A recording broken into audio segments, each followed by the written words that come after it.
with the condition itself is not enough. Dear Mr. Massa, I'm just trying to mind my own business. What's the matter? It's just another day, another black king captured. I'm about to lose my brain, stuck inside this ghetto rapture. I got a lot of smoke. If you want it, you can have it. They want a hat trick, but this is black girl magic. Ain't talking about the kind that'll make you disappear, but I'm talking about the power of the melanin within. Ain't looking for trouble, but I'ma say this one time. I put two dukes up if you try to touch mine. We still want justice for Samir and Trayvon. You say you don't see color, but racism ain't blind. They targeting little kids whose skin look just like mine. So I'm paranoid, it's a war zone outside. And I'm a black queen, so if you ask me to step out of my car, you gon' have to snatch me. Cause I ain't going no damn well. Had to spend my whole life living unfair.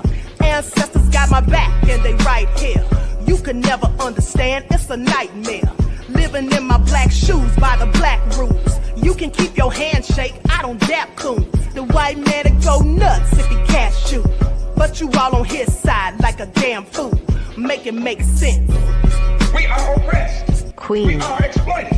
We are downtrodden. Make it make Queen. We are sense. denied not only civil rights, but even human rights. Ahmadiyyah. So the only way we're going to get some of this Ahmadiyyah. oppression and exploitation Queen. away from us or aside from us is come together Queen. against the common enemy. Who taught you to hate the texture of your Ahmadiyyah. hair?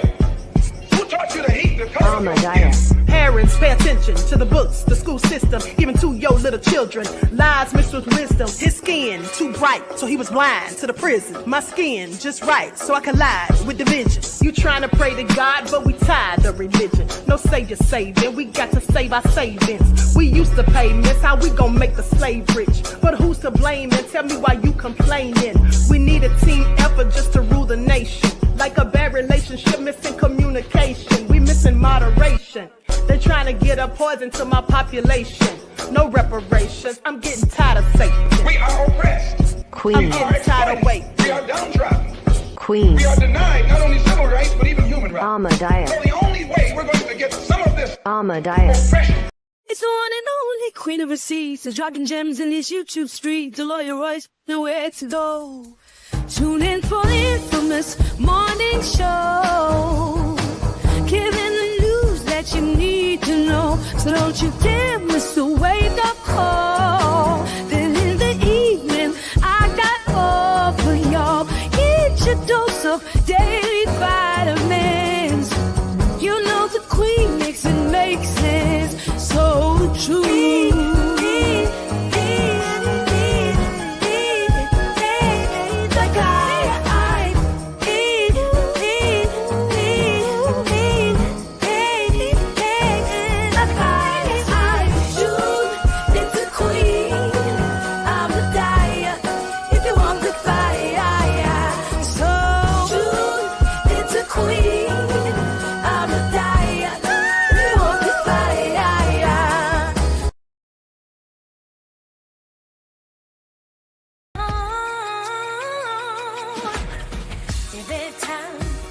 Sex game, my kick, the words, my baby.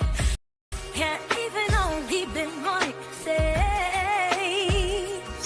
It's like an earthquake, don't calling you out.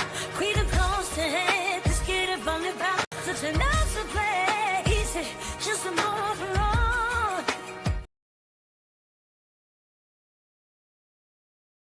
Myself. Okay, hello everyone, Grand Rising. Thanks for tuning back in once again to the original Queen Ahmadiyyah Shakur show. I'm your host, Queen Ahmadiyyah Shakur, and this is your morning wake-up call. So as you're coming in, please feel free to go ahead and subscribe to the channel if you haven't done so already. Be sure to click that notification bell and click the word all so you're notified each time the Queen Goddess goes live. All right, so let's get ready to get into it. Hit that like button. You know it doesn't cost you a thing. You can do it absolutely for free, and it shows that you appreciate the Queen's hard work and my due diligence, okay? And if you don't want to hit the like button, then why are you here? You must be a whole hater. All right, so don't forget to follow me on Instagram at Dr._A_Shakur, TikTok at Dr. A Shakur, and Twitter at DGoddess27. All right, hello, Miss Cookie, Anita Harrell, Pearly, Imuna Pua is here. Okay. Buckhorse DC. All right. Fat Boo, Battle Axe, Anita Harrell, Pearly, Claudette, Queen Amoni Huey, TC Dan is in the house, Jeff ATL. All right. So let's get into it. I see you, James Allen, Tara. Okay. Skeletor fan is in the house. Aqua Girl Rising.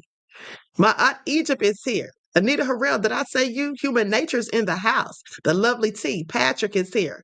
All right. Shout out to all of my loyal royals and everyone tuned into the Queen. Y'all know I love me some royals. Okay. So get those likes up. The elder Baba Rashawn live is here. Shout out to you, beloved. Okay. So with that all been said, everyone, yeah, go ahead and hit that like button, okay? And just remember, as usual, you heard it here first. All right. Hello, John. We the people. Okay, and shout out to my moderators putting in work. Okay, Khalid Harleem is in the house. Donna. Okay, so listen. Now, a few weeks ago, maybe a couple of weeks ago, I told you all about Trump's nefarious tariff plan, and I told you how that's going to tank the economy and it's going to impact us negatively more so than the nations that he's imposing the tariffs on. I did a whole PowerPoint presentation, and so guess what? I want you all to pay attention because now they say Trump tariff threats signal the start of wild swings in FX markets. And this is according to Goldman. Okay, and so let's get into it, honey, because I told y'all.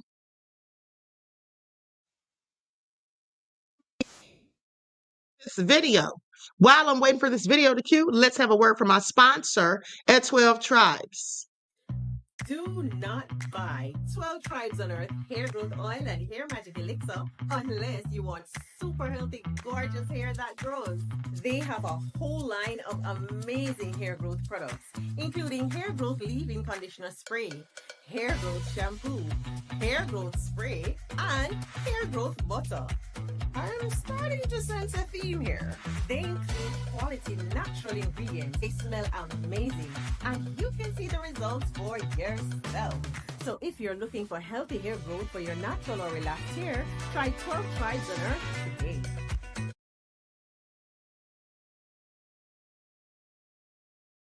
Okay, so you can purchase 12 Tribes for your hair at Etsy.com. Just look for Lisa Crafts. You can also find it at Walmart.com.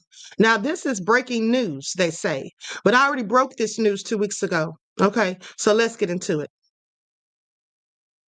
Good morning, and thanks for having me. I think the first reaction here is that investors should get ready for a wild ride in FX volatility. I think it's going to be, as we go into 2025 and the months ahead, we are going to see some of these back and forth in currencies. You mentioned the dollar was down 0.6 of a percentage point yesterday. It's up 1% and more today. I think this is going to be something that we all have to get used to. It's going to be volatile moves in FX markets because currencies are to some extent the primary means of responding to any sort of tariff announcement. They are the primary economic mechanism that tends to react. So I think that that's the first thing to say, that I think volatility is going to be with us. We need to be ready for that. We need to strap in for that. So is it here with us for now, for the long run? What's the timeline here? I think it's here with us for the long run. I think that we are going, our expectation is tariffs are going to be a prominent part of the policy mix of the new administration. I think there are questions you can have about, is it a negotiating tool? Is it not? Are these maximalist positions or not? Is it priced in or not? I think all these are relevant questions, relevant discussions to have. But I do think at the end of the day, we are going to see an increase in tariffs on a number of economies, primarily China. And I think that is going to elicit a stronger dollar response on a broad basis. What sort of level are you thinking in terms of dollar strength? For how much can we see the dollar index going up by in the next 12 months, really? Look, I think under our baseline scenario that, President Trump and the incoming administration imposes, additional tariffs on China, potentially tariffs also on, autos. We have something like 2 to 3 percentage point increase in the broad dollar index. But I think we need to be aware that that is just the baseline scenario. I think that throughout the campaign, throughout previous statements, there have been talks about across the board tariffs on a wider range of countries. Mexico, Canada, for example, mentioned overnight. So I think that once you start factoring in the risks that this is not just about China, but this could be across the board, I think you need to factor in, potentially even further upside in the broad dollar, even further downside in key currencies like the euro, and Canada and Mexican peso amongst the key constituents of the trade weighted index. Give us a little bit more color on that, because when you look at the detail in terms of new tariffs for China, the number we obtained yesterday is much smaller from what Donald Trump had said during the campaign trail. So given what you just told me, is there perhaps here for more pressure on other currencies that it's not the Chinese yuan? I think there is some possibility of that from two perspectives, I think. So first is that, I don't speak to anybody who doesn't expect tariffs on China, right? So I think that tariffs on China are widely expected. But also, to some extent, China has the room to respond, whether it is through fiscal policy, whether it is through actually, maintaining a low wall regime in the currency space. And when you think about the differences relative to the first trade wars in 2017, 2018, China makes up a smaller share overall of US imports compared to some of these other countries that you mentioned. So I think there is a risk that actually, the weakness that you see in the renminbi or the CNY is more controlled than the volatility and the weakness you see in some of these other currencies, which could, be caught within the Okay, so let's continue because he's trying to put it nicely. But in other words, it's going to be a whole lot for us. Now, listen to this. This report says China, Canada, and Mexico hit back at Trump's tariff plans amid warnings of impact on U.S. economy. Trump says he will sign executive order imposing 25% tariff on products coming into the U.S. from Mexico, Mexico and Canada, with additional tariff in China. 2/3 of Americans think tariffs will lead to higher prices, according to polls. Trump's talks of tariffs raises fears of hit to economics worldwide. Now, mind you, after Trump posted about these tariffs and his plans on Truth Social, well, the Prime Minister of China reached out to him. I'm sorry, of Canada. So let's talk about it. Likes up, everyone, please. Like and share. Thank you in advance. Now, they're basically saying this is going to be devastating to the U.S. economy. And as I told you, well, let's just talk about what Deutsche Bank, I hope I'm saying this right. It's a German word.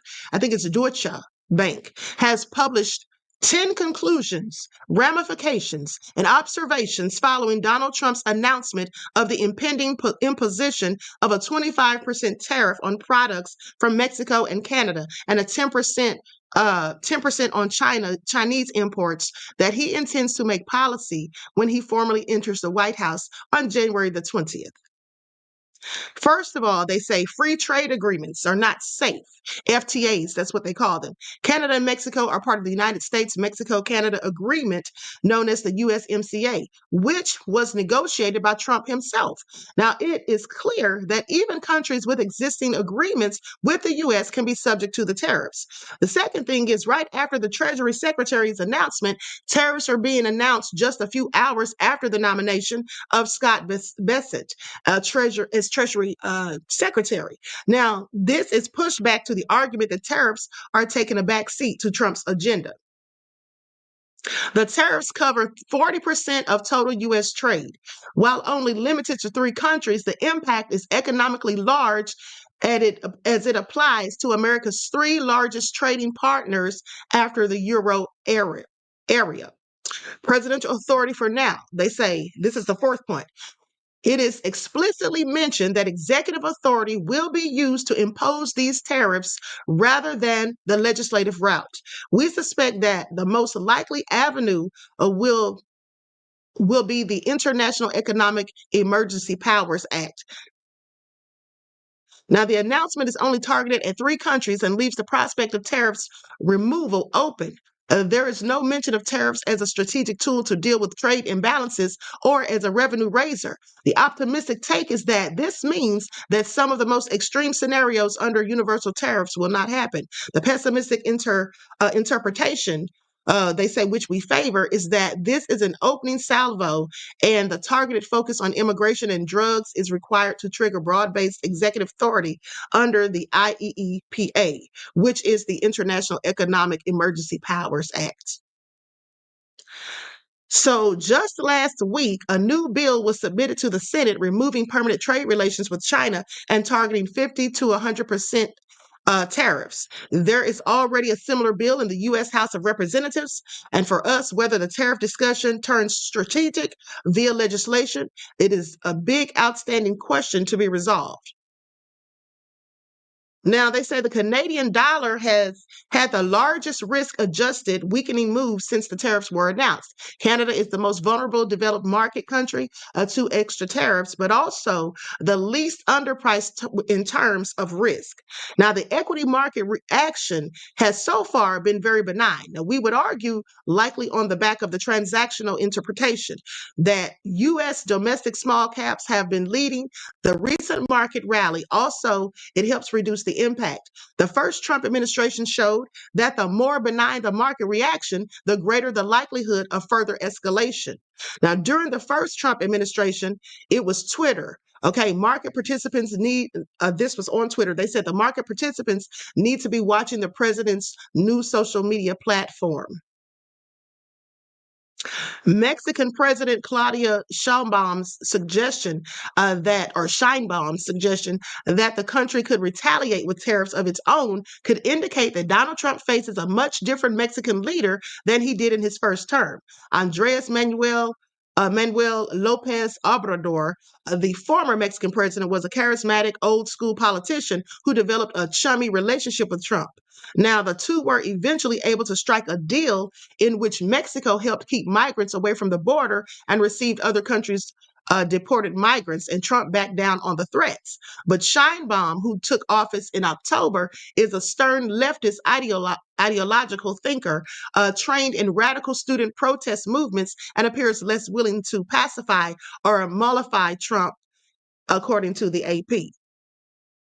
Now, Donald Trump has quickly tapped big donors and political allies for top posts to roll back environmental and health regulations, cut taxes and government spending in ways that will benefit key backers. Now, this is according to government watchdogs.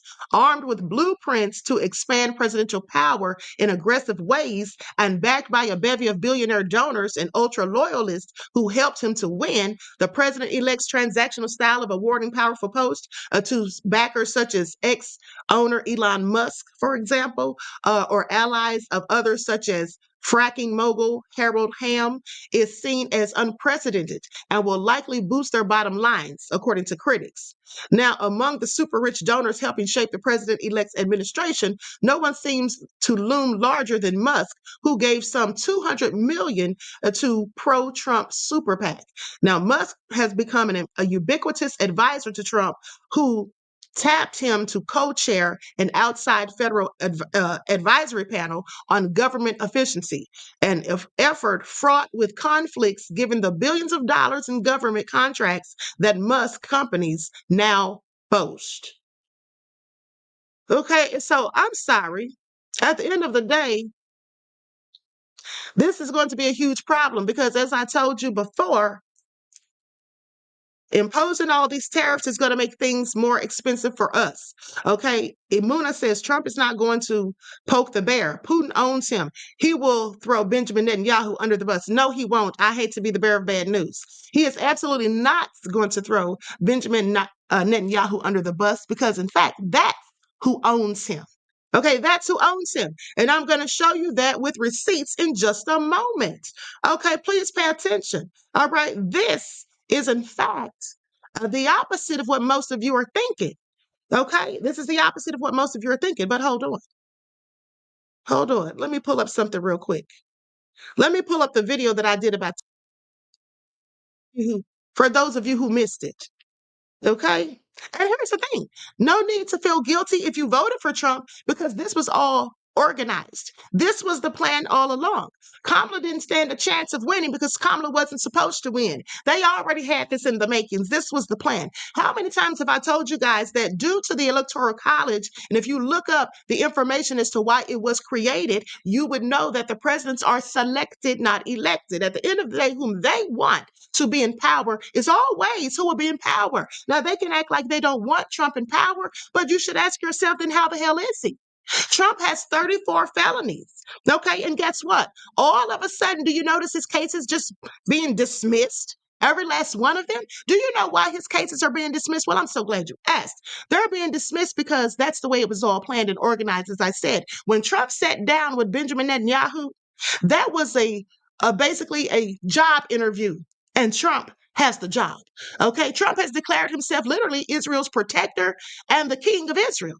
And we're going to get into that in just a moment because this was all a prophecy. This was all foretold in 2015 by a man who's now dead. And they called him a conspiracy theorist. And for those of you who've been following me from day one, I told you this in 2020. And just to prove that I told you this in 2020, I went and dug up the video that I had removed from ScrewTube. I went and dug up the video, and I'm going to show you exactly that I told you this first. Okay? And then I'm going to prove to you that what the man says, everything that he says, is already happening right now.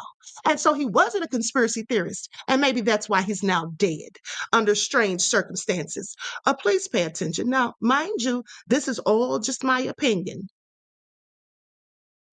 So that all being said, I'm going to share my screen.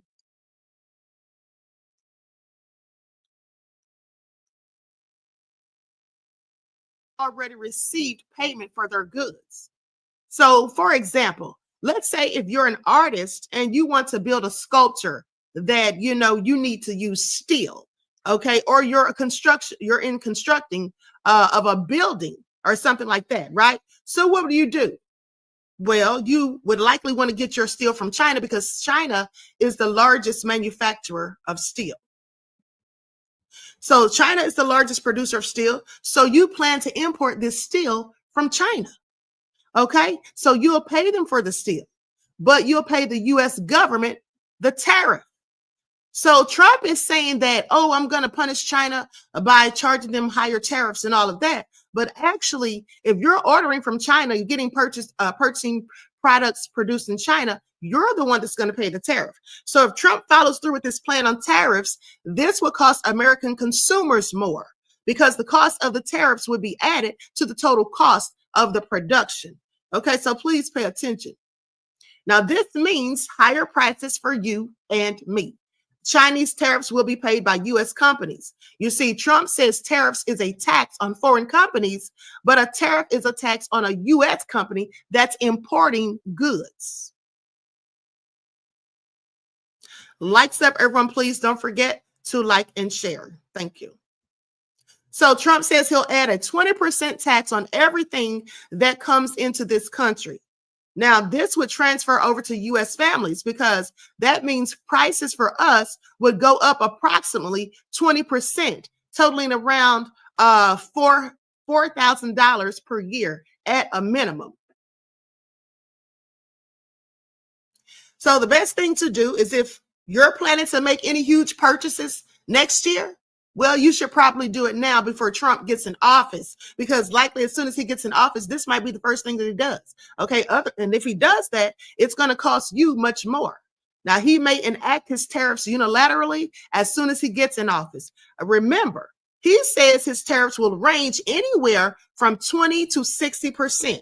So this means huge price increases on the U.S., okay, for consumers buying any imported goods. Okay, I'm going to stop right there because I think we've heard enough to see that I've proved my point. So with that all been said, notice in the video, I said this is likely going to be the first thing he does when he gets in office. Well, guess what? Now they're absolutely saying that this is the first thing he's going to do when he gets in office. Okay, but y'all got to find out about Netanyahu, because here's what most people don't know. Trump has very close ties to Benjamin Netanyahu, and why? It's because of his own son-in-law, Jared Kushner. Jared Kushner's father is basically best friends with Benjamin Netanyahu. Benjamin Netanyahu has literally stayed at their house. He's literally stayed at their house, okay? I want you all to pay attention, all right? It's all nefarious at the end of the day. Let's get into it because here's a receipt that I've had in my arsenal for a moment. And this came out in 2017 when Netanyahu slept at the Kushners. Media tells of Trump's Jewish confidants. Okay, I'm sorry, but Putin's not who you need to be looking at. Okay, that's not who owns Trump. Now let's talk about it. Jared Kushner once lent Benjamin Netanyahu his bed. That's a juicy takeaway from Jody Cantor's deep dive into the first son-in-law and his relationship with Israel published over the weekend in the New York Times. And again, this is from 2017. Netanyahu has long been a friend of the Kushners, and particularly Jared's dad, Charles Kushner, a major donor to pro-Israel and Jewish causes. One time, Cantor reports that she doesn't specify when, but Jared gave up his bed and moved to the basement so that Netanyahu could spend the night at their home in Livingston, New Jersey. I'm sorry, say what? Y'all, this is who Donald Trump, like I said, when he sat down with Netanyahu, that was an interview for a job, and he's been awarded as such. So let's go to the video that I did in 2020, predicting all of these things that are happening right now, and there's more to come, because this man who told all this stuff, he was just getting started. From this classified documents, the memos are White House internal memos that discuss a wide range of things in terms of Trump's meeting with rabbis, discussions with Netanyahu over the phone.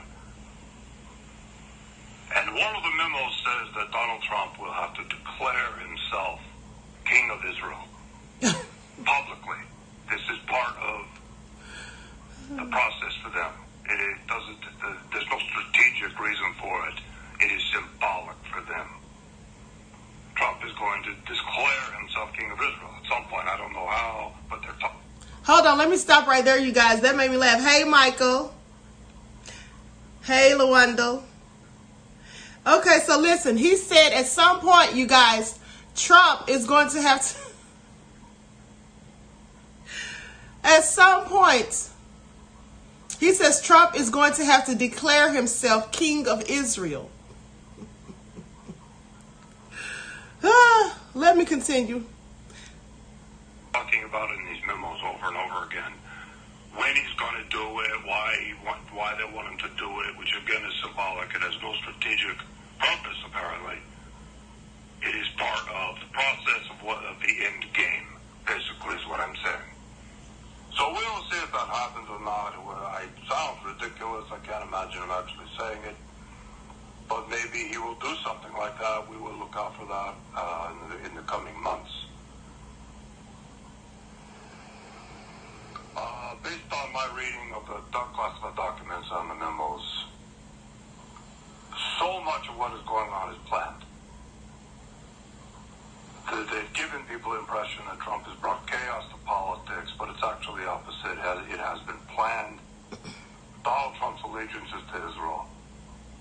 He's not only a Freemason, they have promised him his daughter, the sons, will enjoy very high-level ranking within the world government that they are forming, the capital which will be Jerusalem.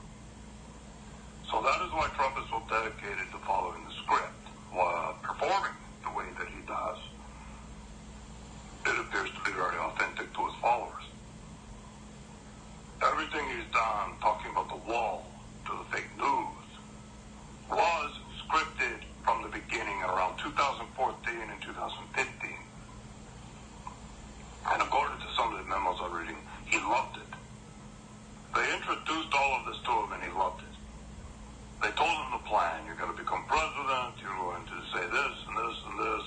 He loved it. He's already a little bit of a racist. He's already predisposed to some of this rhetoric.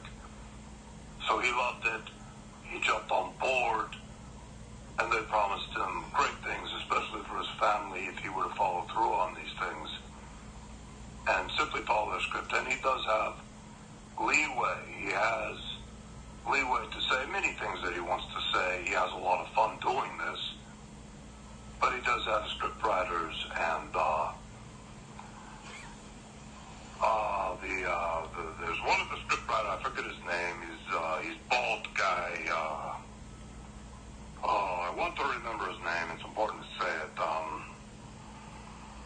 Well, he is a big part of this. He writes a lot of Trump's tweets. He crafts a lot of it.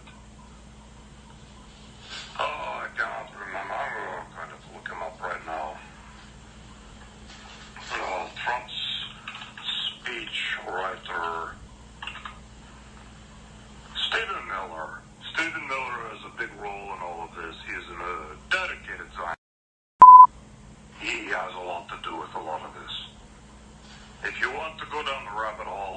find out who's really behind it.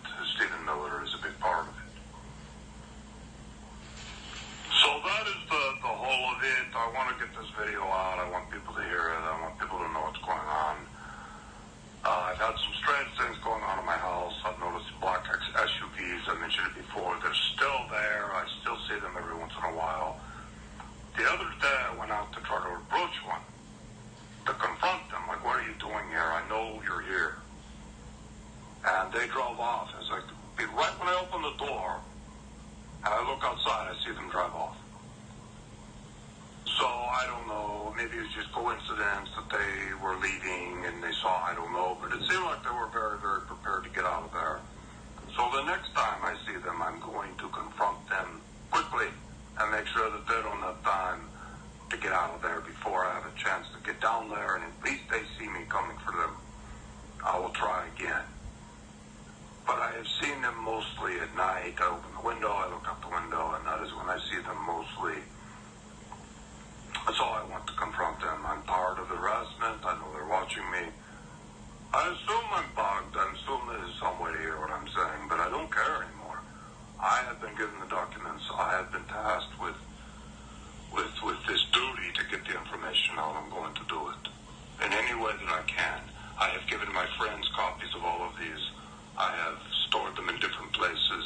I have a dead man switch in case something would happen to me. So I've done my best to prepare because I feel like this is getting very serious. I mean, the documents they show me are terrifying. The plan that they have in place. I would expect they have this plan of gatekeeping and cracking people, but they're going to take it to a new level with Project Zephyr. They're going to take it to a new level. Okay, so with that all being said, you all heard it here first. And here's the thing.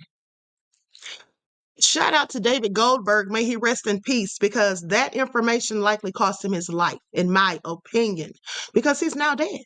I noticed he said there were vans and stuff, black vans outside of his residence. Okay. And then when he approached them, they would leave. And then, like I said, he died. And it was a very strange reason how they say he died, as far as I'm concerned, which I'll probably talk about that in a few. But let's go back to some of the things he said. He first of all said, and I laughed at the time because it sounded crazy to me.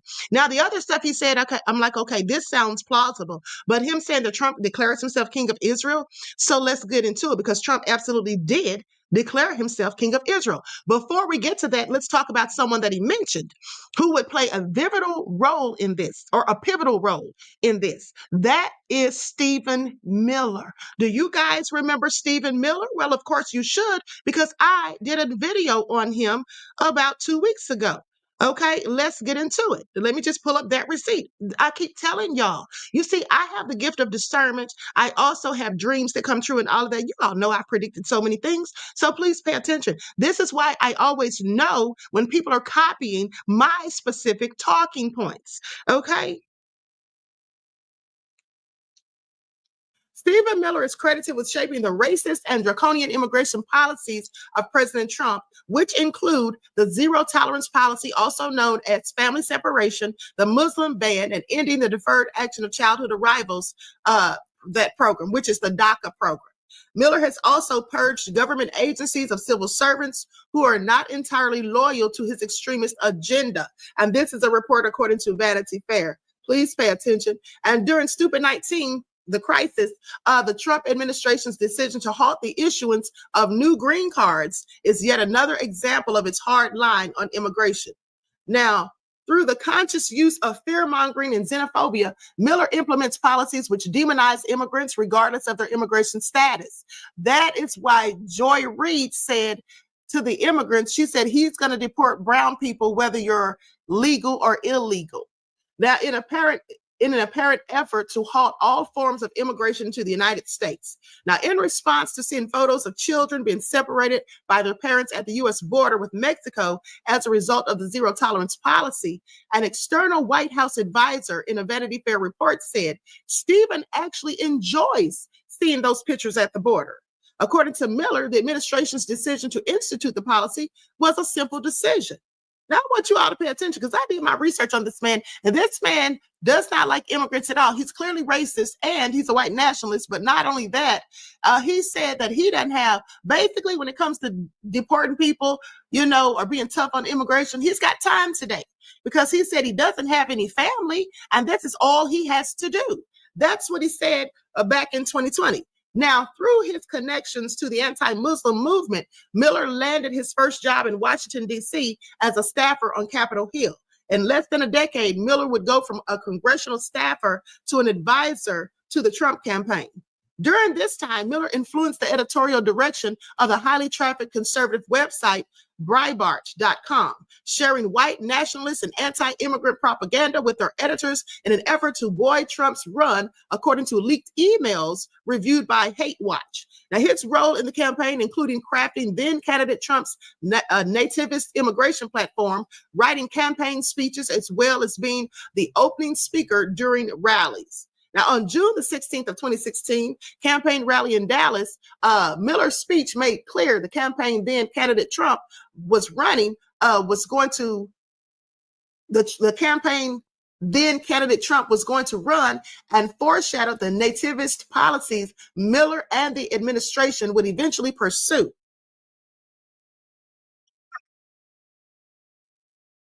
So there's that. He specifically spoke on Stephen Miller. Okay, that's the man that was writing Trump's speeches and all of that when Trump was during Trump's first administration. And now you hear what he's going to be doing. Okay, so please pay attention. Now, mind you, David Goldberg said these things in 2015. He said these things literally before they happened. Now let's go to another thing that he said. Okay, we already covered Stephen Miller. Well, he also said that Trump would declare himself king of Israel. And I thought that was hilarious at the time. But guess what? Trump absolutely did do that. Trump tweets that he's the second coming of God to the Jews in Israel. So let's talk about it. And this is from 2019, during his first administration. So less than a day after President Trump outraged many members of the Jewish community for his comments about their loyalty, he tweeted out the claim that Israeli Jews view him as the second coming of God. In a series of tweets Wednesday morning, Mr. Trump quoted conservative radio host and known conspiracy theorist Wayne Allen Root, who practically declared the president the Messiah, during his show on Tuesday night. So, quoting Root, Mr. Trump shared the message that he is the greatest president for Jews and for Israel in the history of the world, that the Jewish people in Israel love him like he's the king of Israel. That's what he said. He literally said it. This was all a script, according to David Goldberg. He said he got these documents from the White House. He said that Trump would be talking crazy. Now I'm paraphrasing, but he basically said Trump would be saying all these crazy, controversial things. They'd act as though he's chaotic in politics, but it was all part of a divine plan. And that Trump loved it when they told him the plan. He really thought it was something. He said they loved him like he's the king of Israel. And even that they loved him like he is the second coming of God. Okay? That's what he said. That's what he said. And I find it all so very interesting. So that man did not lie. This was August 2021. This is August 2021. Okay? Now I want you all to pay attention. Matter of fact, I'm going to share this on the screen so you can see it for yourselves. Okay? I'm going to share it on the screen so you can see it for yourself. Honey, I told y'all days ago that all the world's a stage and we're living in a whole Truman Show. Please pay attention. Okay? Please pay attention. This is where Trump posted it himself. At real Donald Trump. Or actually, the guy was quoting him and tagged Trump in it, I think. But that's what it says. Thank you, Wayne Allen Root, for the very nice words. President Trump is the greatest president for Jews and for Israel in the history of the world and America. This is all so nefarious. I just want y'all to pay attention. Okay, so that's one thing that he predicted. Now, I'm going to tell you this too. He also predicted the pandemic. He also was talking about that in 2015. Now, that's what he was talking about, okay? He was talking about that in 2015, allegedly. Let me just say allegedly, okay? I find it all interesting. So there's that. But what else did he say? He said that Jerusalem would become the capital of Israel because, you know, it was Tel Aviv. So now let's talk about that. I'm going to pull up that receipt. Hold on, let me cue this video. Likes up, everyone. Please be sure to hit the like button. It's the least you can do. Just like the video, share the commentary. Okay. I appreciate you for doing so. Okay, this is taking a minute to load. I may just read the information rather than this news report. So now listen to this. This is from 2017. U.S. President Donald Trump recognized Jerusalem as Israel's capital on Wednesday and announced plans to relocate the U.S. embassy there, upending 7 decades of U.S. foreign policy in a move expected to inflame tensions in the region and unsettle the prospects for peace. Trump also signed a waiver officially delaying the move of the U.S. Embassy from Tel Aviv to Jerusalem for 6 months. A National Security Council official gave this information, but the State Department security arm is planning for potentially violent protests at U.S. embassies and consulates. CNN's Oren Lieberman, who is based in Jerusalem, walks us through what's at stake. The final status of Jerusalem has always been one of the most difficult and sensitive questions in the Israeli-Palestinian conflict. For years, U.S. policy has been to avoid declaring Jerusalem the capital of Israel in the absence of an Israeli-Palestinian peace deal, as the Palestinians also claim Jerusalem as their capital. It was argued that a unilateral decision would break with international consensus and prejudge an issue that was supposed to be left to negotiations. Recognizing Jerusalem as the capital has also moved the United States a big step closer to relocating the embassy from Tel Aviv to Jerusalem, which would be seen as a cementing Israeli sovereignty over the city. I'm sorry, say what? Yeah, that man knew what he was talking about. Okay. That man knew exactly what he was talking about. And I find it all so interesting. Now, let's talk about ushering in the mark of the beast. Okay. Aqua Girl Rising says it's biblical. Yes, absolutely. It's prophecy being fulfilled. That's why I told you, don't beat yourself down if you voted for him. Because at the end of the day, this was all going to come to pass regardless. Okay. It was all going to come to pass. Now, do you all remember once in the chats? Because I didn't have time to look up the video, or I would have been even more late to the broadcast than I was. But once in the chat, for those of you who remember, I was doing a broadcast after Trump won the election where I said I was playing a video of a news report where they said that Bitcoin, had gone up, skyrocketed since Trump's election. And then I said, let's just fact check this real quick, because I like to fact check things that I don't know for sure right in the midst of it, okay, in real time. So how many of you remember that I literally looked it up and it said that, yes, it's skyrocketed since Trump won the election? Okay, so all of y'all have been once because y'all remember. Okay, so thank you for that, because remember, you heard it here first. Now, with that all being said, let's talk about it, because remember I told you guys that Trump was talking about getting Federal Reserve and all of that stuff. Yeah, he said he was getting rid of the Federal Reserve and the IRS. And he's talked about these things. And I said, any presidents that have gone against the Federal Reserve have been, taken up out of here. And please don't forget that I told you back in 2020 twice, because I had 2 different dreams about Trump being taken up out of here. Okay, so will Trump do what he's expected to do and then be taken up out of here? Please pay attention. Now, let's go to this report. And this came out 4 days ago. Cavalry is coming to Congress to help the hero who's been holding down the fort all by herself. In fact, Bitcoin Magazine features Senator Lummis from Wyoming just recently on a post that was talking about the strategic Bitcoin reserve. It said it's a modest proposal, but has huge upside. So let's bring in Republican Senator from Wyoming, Cynthia Lummis. Senator, first and foremost, listen, I know you love that. You look great, by the way, with laser eyes.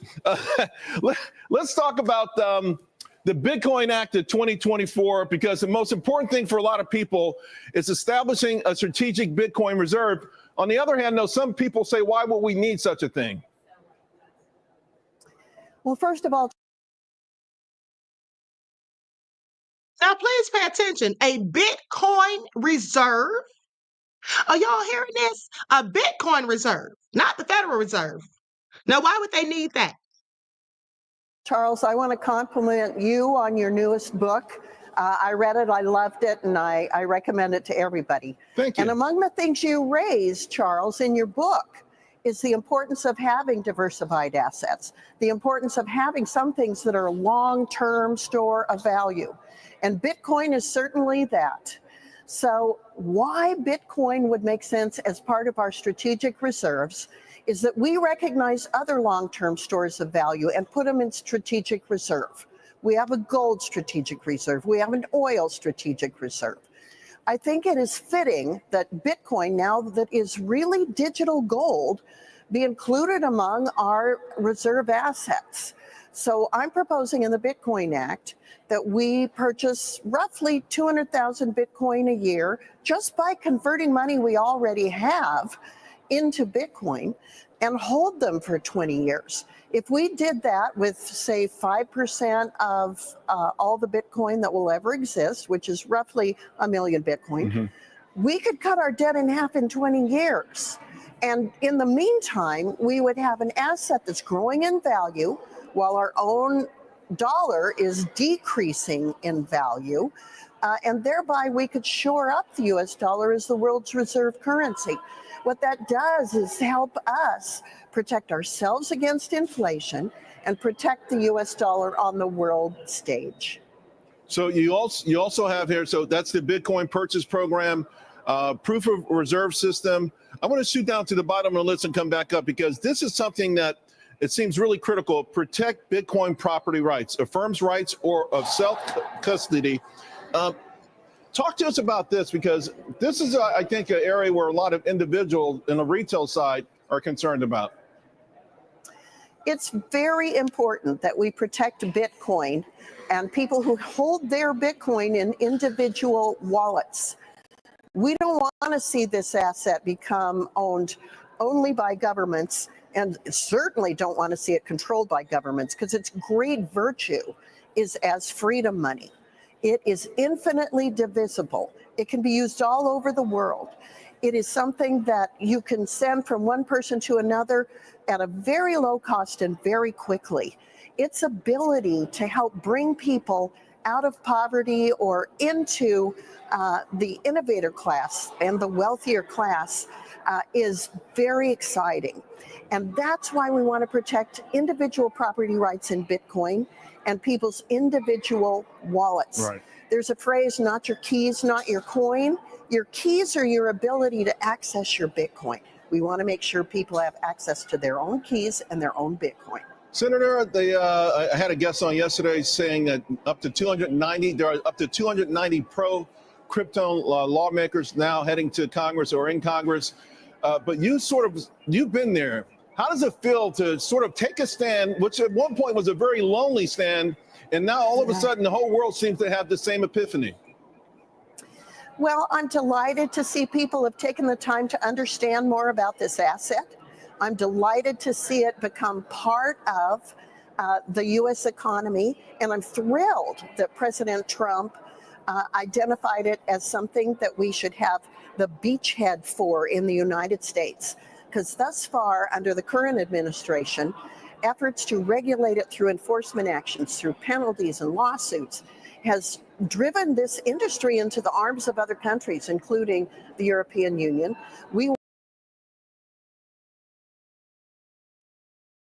Okay, so now But let's go to this next report. I'm going to explain this to you guys in a minute for those of you that are curious. I'll explain it all in just a minute. I'm going to make it all make sense. Please pay attention.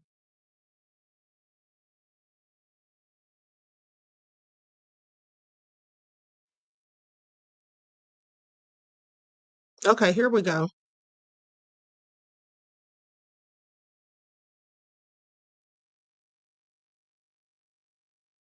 Oh, I also forgot to answer Reggie's question. I think you probably got it by now, Reggie. When you asked if that was William Cooper speaking, that was David Goldberg. And someone else asked the question. I should have written it down because I forgot, but it was something that I wanted to answer. Hopefully it'll come back to me. I can't remember what it is at the moment. Columnist for the New York Times. So, Kevin, first off, just talk to us about. Okay, I know what it is. It was Jeff ATL. Oh, you're welcome, Reggie. It was Jeff ATL. Okay, Jeff ATL said something about he thought that the mark of the beast was the RFID or what have you. Well, here's the thing. I didn't say this was the mark of the beast. I said he would usher in the mark of the beast. So please pay attention because this is all a part of it. Okay, this is all a part of it. How big a win this election was for the cryptocurrency industry. I mean, what significant changes does the industry think that it might get from a President Trump that it wasn't getting from a President Biden? Yeah, the crypto industry is celebrating. They're popping champagne. They have gotten everything they could have hoped for up and down the ballot in federal races, in congressional races, in the presidential election. The crypto industry got what it wanted this election cycle. And some of those wins include removing or unseating members of Congress that were deemed hostile to crypto interests, such as Senator Sherrod Brown from Ohio, who's a big ally of the SEC chair, Gary Gensler, who is sort of seen as the primary villain within the crypto community. Under the Biden administration, federal regulators have been very tough on crypto. They have been suing and warning crypto companies for running unlicensed securities exchanges. There's just a lot of enforcement happening on crypto companies that they wish weren't happening. And so they poured millions of dollars into funding opponents to their perceived enemies. And in many of those cases, they won. And this could mean the potential for a bit of an unleashing in the crypto markets. I mean, what's the potential implication for the economy at large? How much does crypto overlap with the current financial system?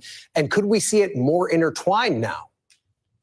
Yeah, so right now, the crypto economy has been sort of purposefully sandboxed away from the regular economy. That was one of the things that under the Biden administration, federal financial regulators were not interested in having the crypto economy and the quote unquote real economy be that interlinked and intertwined because of the potential for contagion and risk. But under the Trump administration, I think what we'll see is these things starting to come together. There have been a lot of big institutions, banks, hedge funds, et cetera, that have been reluctant to really invest heavily into crypto because of all the regulatory uncertainties surrounding it. And so I think in a more crypto-friendly administration, that money will come pouring in, and you may start to see millions of Americans investing in things like Bitcoin through their retirement accounts. I have to imagine that there's a lot of people skeptical of Bitcoin, but then they just see it going through the roof and have to start questioning whether or not maybe they should get involved in this game. Is the risk associated with the crypto as a currency itself, or is it the structures around it? Because at the same time we see Bitcoin going through the roof, we see all the controversy with Sam Bankman-Fried and how that market completely fell apart. Explain to me how those two things work. He said all the controversy around Sam Bankman-Fried. That's the guy that was in jail with Diddy, okay, for fraud. Yeah, so the risk of investing in any speculative financial instrument such as cryptocurrency is there, and even people in the industry say you should not invest money you can't afford to lose on these things. At the same time, the prices, as you noted, have been going up. Bitcoin is at or near an all-time high and has been since the election. And that's because a lot of people see this as potentially a good investment, or at least a good short-term bet that the prices will keep going up because of all the changes in the administration. But I think it's also just we need to see more evidence that this technology, this cryptocurrency technology is actually useful for people for more than just speculating. I think that's the part that a lot of investors who are more skeptical of these assets have been waiting to see. Obviously, we don't, many of Okay, so I think we've heard enough of that. So with that all being said, now what I'm talking about when I said Trump's going to usher it in is because Trump is going to usher in digital currency. They're talking about a Bitcoin reserve. He's mentioned getting rid of and taking power away from the Federal Reserve. Okay, digital currency. That's what I'm talking about. Digital currency is all a part of it. Okay, it's all a part of the new blank order. Y'all know what I'm talking about, right? Y'all allegedly. Y'all know what I'm talking about. So please pay attention. But let's not stop here. Let's continue. Now let's listen to Vivek Ramaswamy and Elon Musk. Or actually, I think this is just Vivek talking. But let's get into it. Likes up, everyone. Please don't forget to like and share. It doesn't cost you a single thing. That's how you share, or that's how you show your appreciation for the Queen's hard work. Because you're not getting this information anywhere else, I guarantee you. Elon and I, we're not politicians, we're businessmen. We're not going in as government bureaucrats or even employees. We're outside volunteers.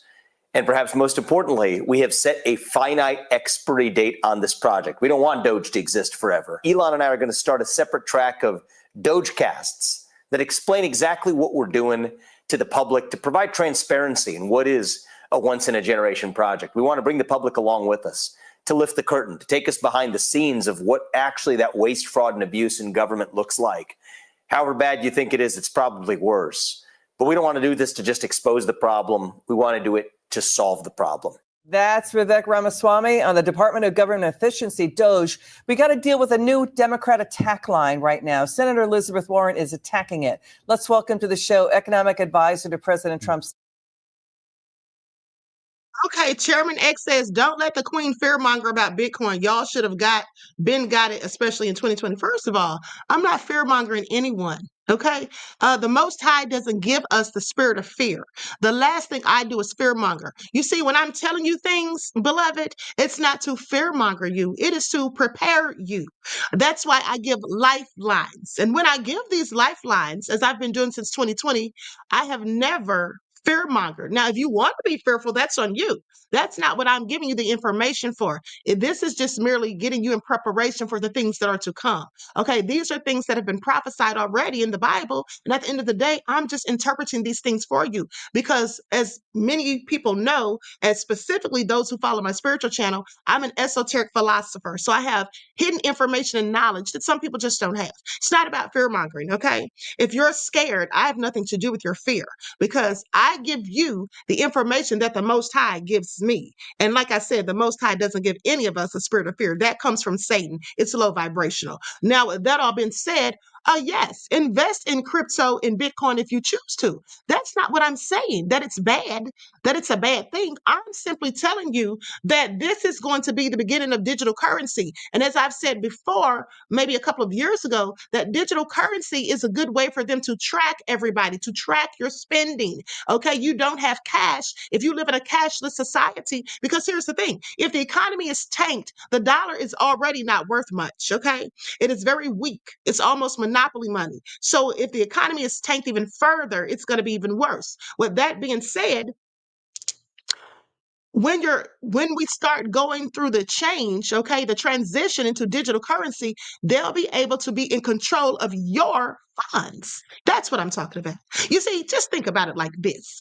If everything, is digital, someone can click a button and stop your cash flow.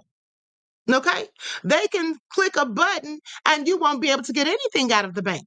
Okay, remember how they did Kanye when he was running his mouth and all that stuff and saying things they didn't like, and then they halted his, ability to get his own money? Well, if you have digital currency, that's going to be a whole lot easier to do. Okay. And then remember, in the Bible, it says no one could buy, sell, nor trade lest they have the mark. Now, when the mark comes, whatever that is, I'm not going to say it, but I've told you all before, okay, with a whole PowerPoint. But nonetheless, when that comes, if you're not under that, then how will you purchase, buy, sell? How will you do that? Because if they click a button and don't let you get that digital currency, okay, which will be computerized, okay, it'll be a whole digital system, okay, it won't be you going to the bank to withdraw cash. So how will you be able to operate in society? How will you be able to purchase things and sell? How will you be able to do any of that? That's what I'm talking about, beloved. So you see, the reason you would say that, Chairman X, is because you're thinking in low vibrational, okay, you're thinking in a low vibrational state of mind. I need you to rise into the alpha brainwave right now. Okay, try to get up into theta if you would, so you can open up that optic thalamus. Okay, the pineal gland can be activated, and then you can start seeing what the Queen is saying with your third eye, which I call the first eye, not the pair of eyes, because they will lie to you, as they've clearly done. But let's continue. Steve Moore, always wonderful to see you again, Steve. First, how much can Trump do with DOGE with executive actions? Because we got Senator Elizabeth Warren falsely claiming they want to cut Social Security benefits. They don't. I mean, so you know what I mean? So we're talking 3.7 trillion in green crony capitalism, government overpayments since 2003. Yes. What can Trump do with executive actions? Well, by the way, when they start using this phony argument that Trump wants to cut Social Security benefits, it's actually we want to cut all of this waste and inefficiency so we don't have to cut Social Security benefits, so we don't fall off a cliff. And look, you mentioned earlier this idea of getting this was in the clip that you played. Sandy says, don't forget Mexico, China, and Canada need our trade dollars. They will cave Trudeau.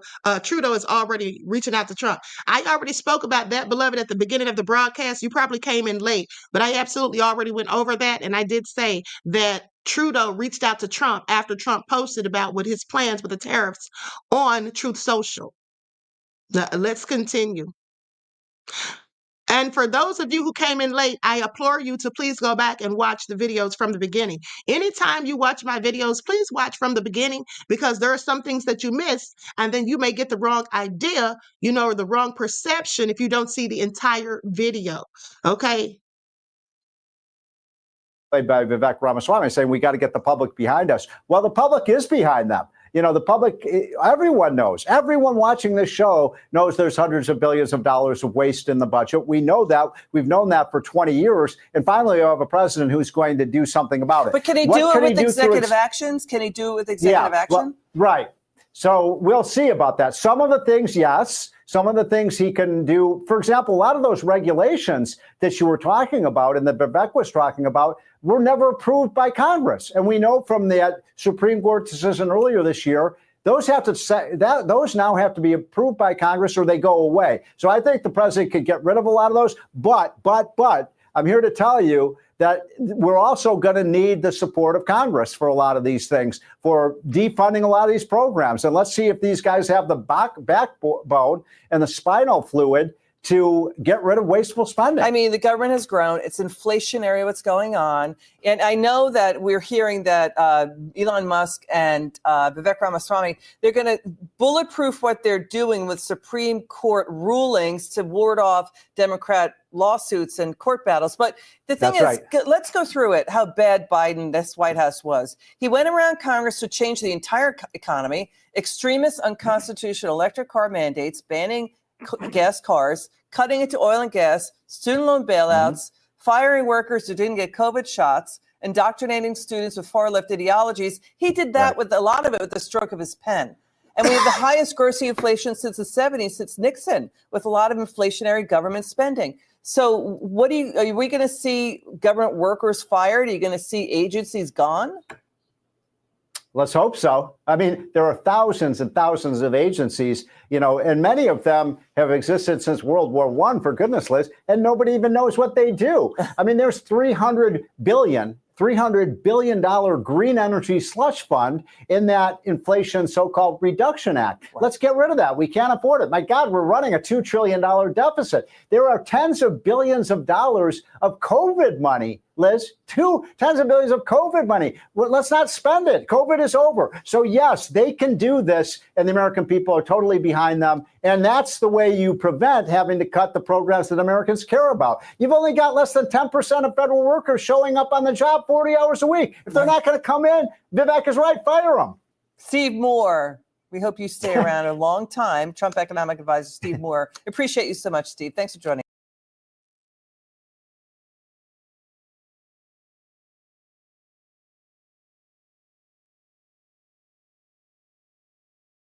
Okay, so let's continue. Someone said it was once called the internet because it's a trap like a net. Yes, I've said that. Because I told you all the cat spells with words and how words have power. It is a trap. That's why they say go surfing on the web. What is a web? It's a trap, like a spider web. Okay, the internet. Yes, absolutely a trap. So yes, I've told you all that before. Now, with that all being said, let's continue. Likes up, everyone, please. Like and share. Thank you in advance. Hold on just a second. Let me make sure I got the right video. Hold on.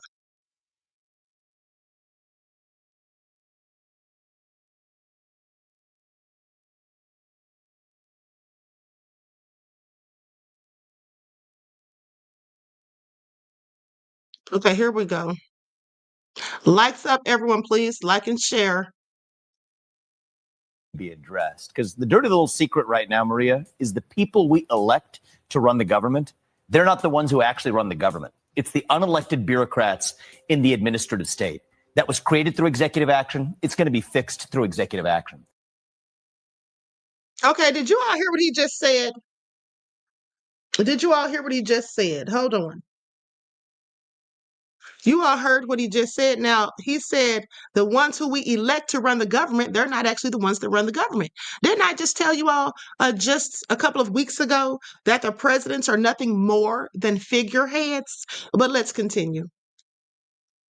Think about the Supreme Court's environment over the last several years. They've held that many of those regulations are unconstitutional at a large scale. Rescind those regulations, pull those regs back, and then that gives us the industrial logic to then downsize the size of that administrative state. And the beauty of all of this is that can be achieved just through executive action without Congress. Score some early wins, and then you look at those bigger portions of the federal budget that need to be addressed one by one. So I think that's one way to think about this is how can the president of the United States, who's been elected with a historic mandate, actually do the thing that the voters have voted for? They haven't voted for incremental change here this time, Maria. We have voted for sweeping change, and the voters actually deserve to get it. And we're focused on how to do that as early and as quickly as possible.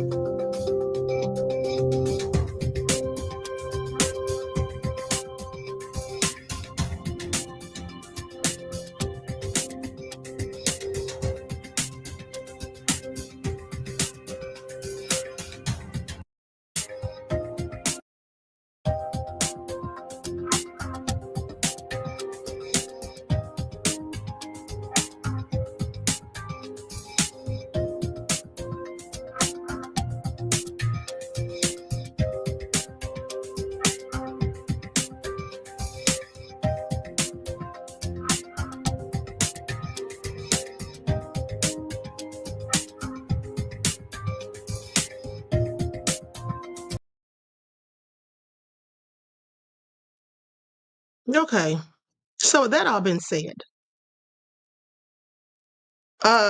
Mississippi said God is on my side, not afraid, and you're not supposed to. Okay, you're not supposed to be afraid at the end of the day. How do all these immigrants know what's best for us? Says Lorraine. Reggie says these fools about to strip the flow of so much our air going to be threatened. Okay, so, and what I was going to say is to Reggie's comment, that's why I kept it on the screen. When you basically said they're controlled opposition, it doesn't matter which way we go, basically. Yeah, they're using the 48 laws of power.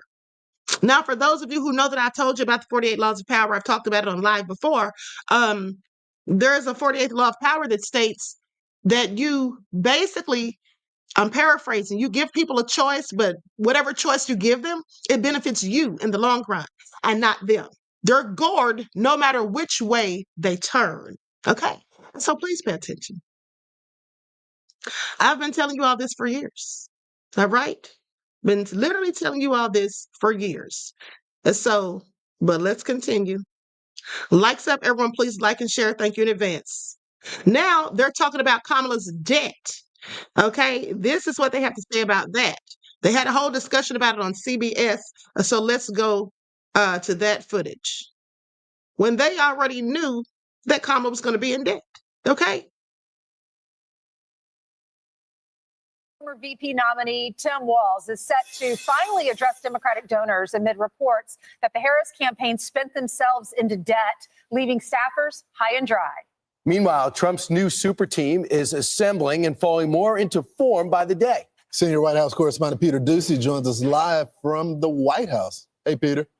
Good morning. The Harris campaign remains in debt after the Harris-Walz ticket failed in November, and now Tim Walz is going to hit up wealthy Democratic donors to ask for some money to help repaying all of the vendors that they still owe and staff members that they stopped paying months before they were supposed to. We don't know yet because we haven't seen excerpts whether or not he plans to take accountability for what happened in November or if he plans to share his own roadmap for the next few years. And as Tim Walz addresses the party's elite, rank and file DNC staff are going grassroots with a GoFundMe after saying they were blindsided by being fired suddenly with no severance. They're about $16,000 towards a $25,000 goal. The organizer of this DNC union GoFundMe says, "We are heartbroken to see our colleagues who dedicated countless hours to electing Democrats up and down the ballot depart under these circumstances, and we are furious with DNC leadership for failing to provide severance to those affected." As they fundraise, the Trump team is filling out their cabinet. The president-elect is reportedly trying to place Kash Patel in a high-ranking DOJ or FBI job. And Elon Musk, who is hiring right now with Vivek Ramaswamy for the DOGE government waste project, is said to be on the lookout for an AI czar. Back to you. Hey, Peter, got a quick question for you. Given the fact that the Democrats had an epic loss in the race for that building behind you, the DNC union people didn't see layoffs coming where they were going to get 1 day's notice? Doesn't sound like it. No. And they are about $16,000 of a $25,000 goal. It doesn't seem like they're that people who donated a lot of money for months, even just $10, $15 at a time on those recurring payments that you get the text messages about constantly in an election season. It doesn't seem like there's much of an appetite for people to open their wallets again for that, or for the Harris campaign that now needs Tim Walz to go out and ask for help. You know, how many people were fired? I know it was 2/3. Do we know the exact number? Because I feel like $25,000 to help people pay their rents and their bills is not that much if it's hundreds of people. If you got to split it. They're saying that the $25,000 is temporary because they still think they're going to be able to get some kind of money out of the DNC or some kind of unemployment assistance. And so it's temporary. They had a protest at Union Station yesterday. It was pretty small. Yeah. Peter, why'd you wear that necktie today? Did you see me do the tease at that's incredible. at 5? You know, 55? this is the necktie that Gentle Ben used to wear. How dare you? Can we kill the audio until we toss to it? That's funny. Yeah. By the way, the bear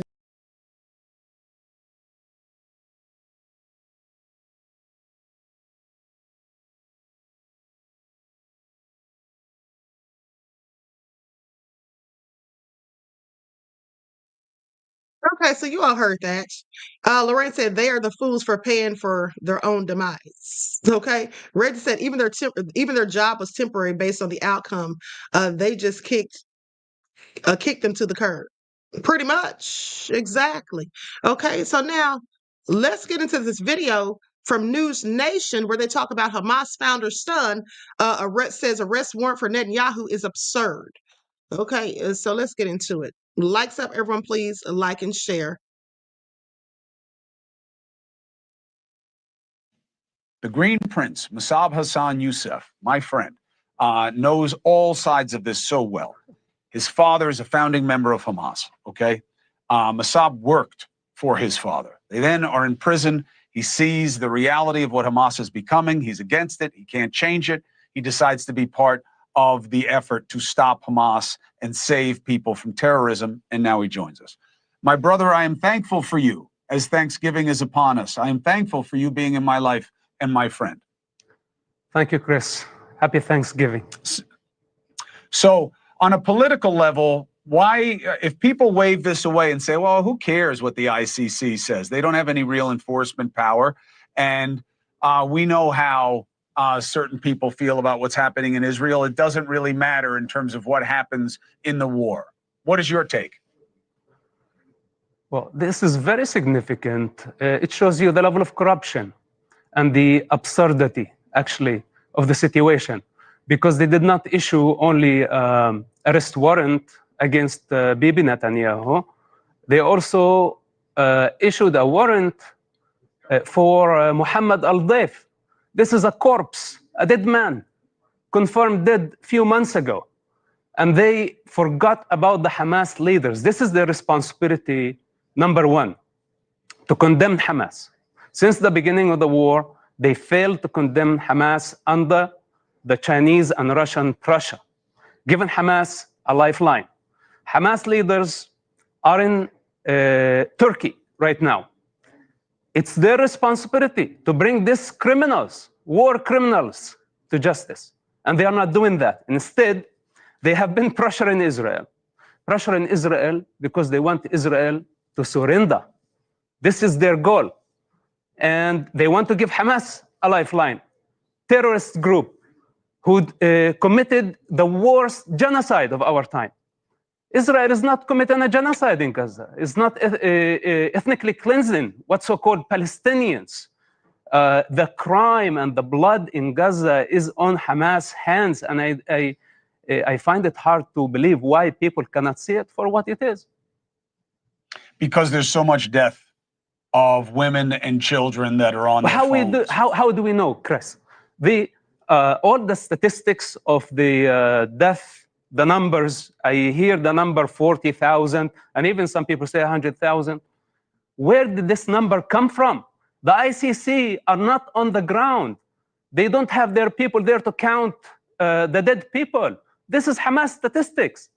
And we are talking about the most populated area in the Middle East, where terrorists have been embedded everywhere, dug tunnels, used hospitals, schools.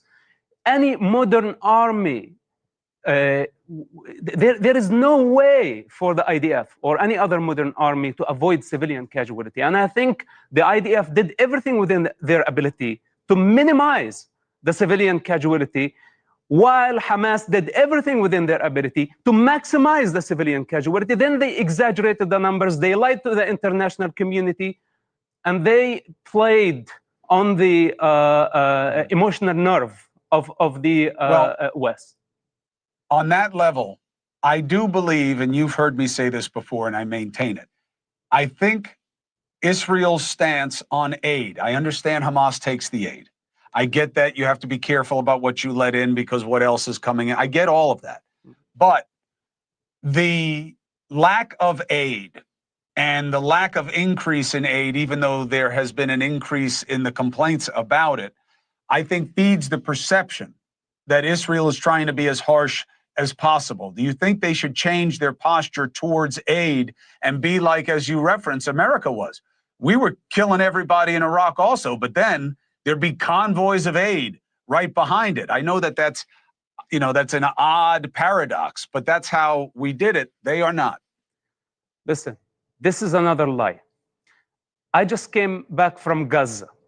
I saw with my own eyes 800 trucks waiting after Israel searched the trucks. And the problem is logistical on Hamas part because they steal the aid. Then they sell it to the Gazans. Also, there is another important thing that the humanitarian organizations are not paying attention to, that Hamas smuggle weaponry using the aid trucks.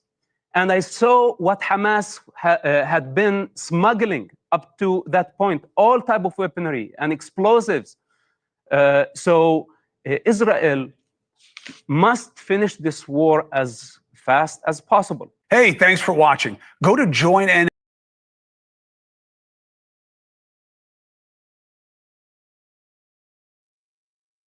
Okay, so with that all been said, Anita says he reminds me of Baroque. Okay. Hold on, there was a comment I was looking for. So it says, wow, what is he chatting about? We all see the children being deleted. Right. So anyway, here's the thing. I want you all to pay attention to how these people are all controlled opposition. Okay, like Reggie said in the chat, they're all in bed together. I keep telling you, and I've been telling you for years, same bird, different feathers, one snake, two heads. Because remember, just maybe, I want to say a couple of weeks ago, maybe 2 or 3 weeks ago, I told you all, I said, how come Biden or Kamala didn't say anything when the Mossad agent made threats to U.S. politicians? Why didn't they say anything? And they still haven't said anything. Okay, please pay attention. But for those of you who missed it, let's go to my TikTok because I also did a TikTok about it. Hello, everyone. I'm Dr. Ahmadiyyah Shakur. Now, I'm just wondering, as many of the rest of you may be doing, why the Biden administration hasn't addressed the fact that an Israeli agent came out and had the audacity to threaten U.S. politicians. Let's get into it. And the reason I have several questions specifically is because of all of the money and funding that Biden's administration has sent to them.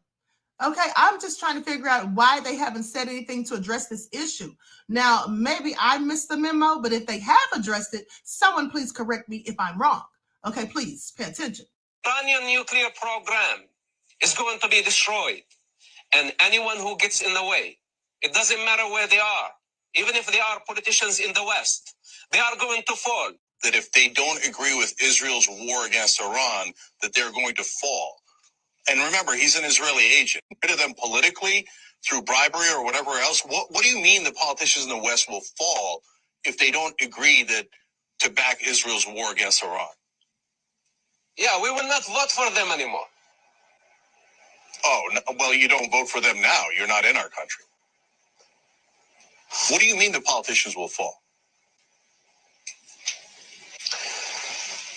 We live in democracy, and we have the right to bring them up and to bring them down. Those who agree with Ayatollah, we don't want them in office. And all the sympathizers with terrorists like yourself, we don't want them even to be in our country. Who is we, and how are you bringing down politicians in the West? Okay, I know that I'm not the only one that saw that as a threat, because that's exactly what it sounded like to me. At the end of the day, he was clearly being facetious when he said that, you know, oh, we're going to not vote for them any longer. And then he had that smirk on his face. That's absolutely not what he was talking about. I think the message was clear. You see, people like him, in my opinion, present a clear and present danger.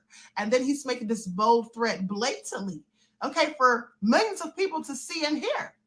And then the Biden administration is not going to address it. Well, doesn't that make our country look weak? Not to mention all of the funds that they've sent over there. Talk about biting the hand that feeds you. Yeah, I definitely have several questions for the Biden administration. And as should we all. Please pay attention. Now, they can sit there and preach to us every day, all day, until we're blue in the face about how dangerous Trump is. But they don't find Mossad Yusuf dangerous. They don't want to come out and say anything and address what he said on national TV, on a national platform. They just are going to sit there and pretend they didn't hear it. It's crickets. Yeah, I find it all very interesting. Please pay attention. Okay, please pay attention because as far as I'm concerned, both parties are equally dangerous. Now, Green Beans, Potatoes, Tomatoes says that Kamala would tell Netanyahu to stop it. No, she wouldn't, because as I've told you all before, the presidents are merely figureheads. They do what they're told. Okay, they do what they're told. Now, you heard that man who's sadly no longer with us, David Goldberg, say that it was a script and that it came directly from the White House. Now, maybe it's a conspiracy theory. I don't have any proof that he actually had anything from the White House. But what I do know is some of the things that you heard him say, are those things happening right now? Are those things happening right now? And why all of a sudden are Trump's legal cases just miraculously disappearing? Okay. His legal cases are just disappearing. Okay, let's talk about one specifically. Let's talk about one specifically. I'm going to go to the footage. Likes up, everyone, please like and share. I keep telling you guys.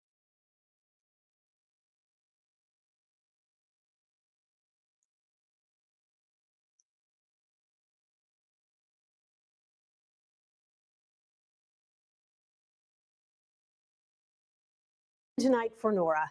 Donald Trump scored a big legal victory today. Special counsel Jack Smith moved to drop not only the president-elect's 2020 election interference case, but also his classified documents case in Florida. It's not because Smith now believes Trump is innocent, but because of Justice Department policy, which prevents sitting presidents from facing criminal trial. Trump has been threatening to fire Smith as soon as he takes office in January. Today, Trump's team called the move to dismiss the cases a, quote, major victory for the rule of law. While the special counsel cases are now all but finished, two other criminal cases against Trump remain in legal limbo: his election interference case in Georgia and his so-called hush money case in New York. CBS's Nicole Killian leads us off tonight from West Palm Beach, Florida, a short distance from Trump's Mar-a-Lago resort, where he's been planning for his next administration. Tonight, an astonishing end to an historic investigation. Federal Judge Tanya Chutkan dismissing the election interference case against President-elect Donald Trump after special counsel Jack Smith asked that all charges be dropped.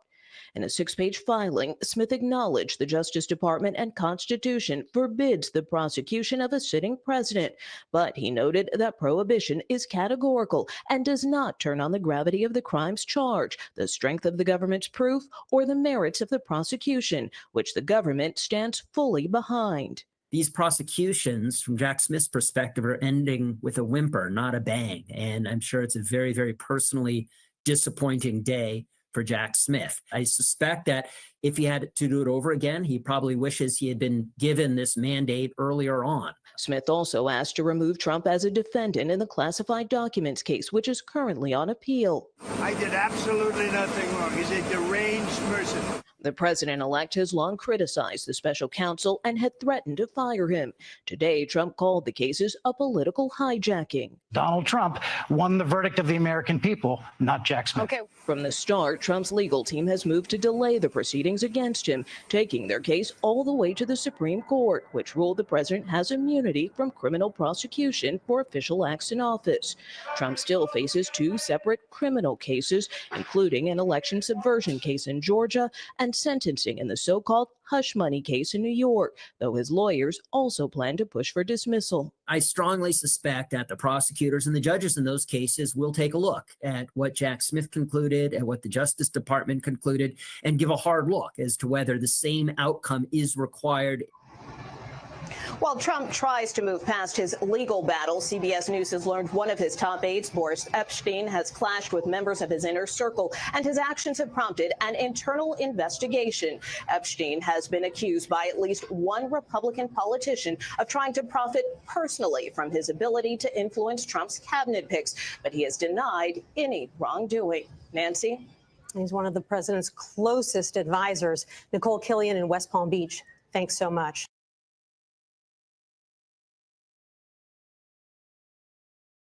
Okay, so that all been said. Listen, here's further proof that they're all in this together. Okay, I want you to pay attention.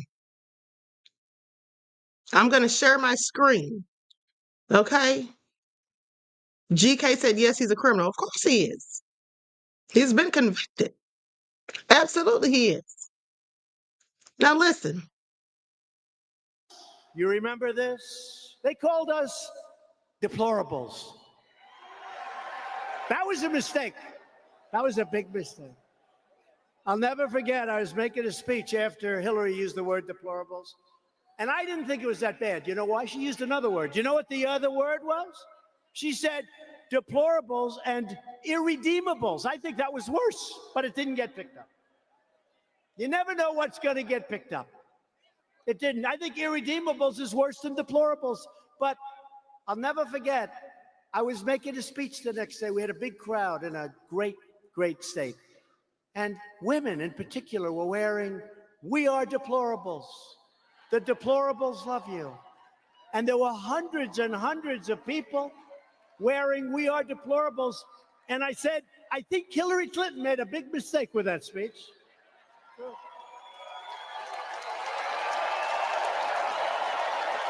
We went through the greatest witch hunt in political history. The only collusion was committed by the Democrats, the fake news media, and their operatives, and the people who funded the phony dossier, crooked Hillary Clinton, and the DNC.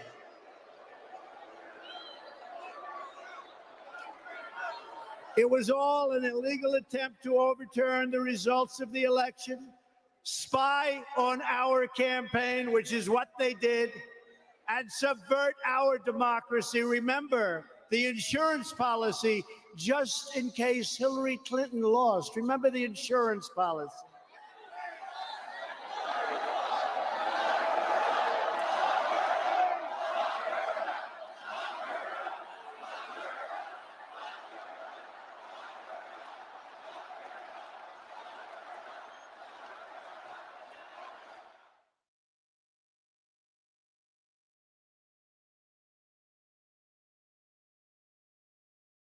And so he relished in the idea that the people were saying, "Lock her up," as they chanted that.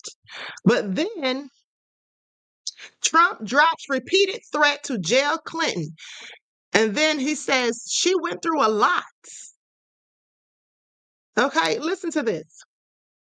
Donald Trump has, in effect, dropped his threat to jail Hillary Clinton, a prospect that frequently roused supporters to chant "Lock her up" and led to critics comparing him to leaders of authoritarian regimes. The president-elect told the New York Times on Tuesday that it would be divisive to pursue criminal investigations into the former Secretary of State over her use of a private email server or conflicts of interest involving her foundation. His conciliatory tone provoked a backlash from some conservatives. He said, "I don't want to hurt Hillary. I really don't. Okay, she went through a lot and suffered greatly in many different ways." And this is what Trump said. This is from 2016. This is when he was first elected president. This is after he said, "Lock her up," and had people chanting it. And he was accusing her of nefariousness. So then he turns around and says, "Oh, she went through a lot. I don't want to have her locked up." Don't y'all see it's a game? Don't y'all see it's political theater? Don't you see they're all controlled opposition? Don't you see they're all on the same side? Green beans, potatoes, tomatoes, you name it. Don't you see that Kamala is one of them? Her and Trump, one of the same. The Republicans and the Democrats, one of the same. They're all the same. The Republicans, the Democrats, they're one and the same. They all have the same nefarious agenda. They just have different ways of going about it. That's the thing. Why would he say, "Lock her up"? Why would he keep talking about those emails during their debate? And then only to turn around and say, "Oh, she went through a lot." Now he all of a sudden has sympathy. You heard all those things that he just said about her. If you don't see that it's all staged, and this is all a whole movie scripted, okay, and these are all actors playing the role. This is the Truman Show, beloveds. So it's time to wake up. And if you don't wake up, you may die in your sleep. So please pay attention. With that all being said, I'm going to conclude this broadcast. I want to thank you all for tuning in once again to the original Queen Ahmadiyyah Shakur show. Please tune in tomorrow because I'm going to drop more bombs that you're going to hear here first. And it's all nefarious. Okay. With that all being said, I love you all to life. I hope you enjoy the rest of this beautiful day. Each one teach one. That's how we grow and thrive. Do something productive, constructive, but never destructive. And always remember to keep the Most High first in your lives. And don't forget to tune in later, probably around 6 o'clock, when I'm going to be dropping receipts on Diddy. Okay, so with that all being said, until next time, beloveds, I'll talk to you all again soon. Peace.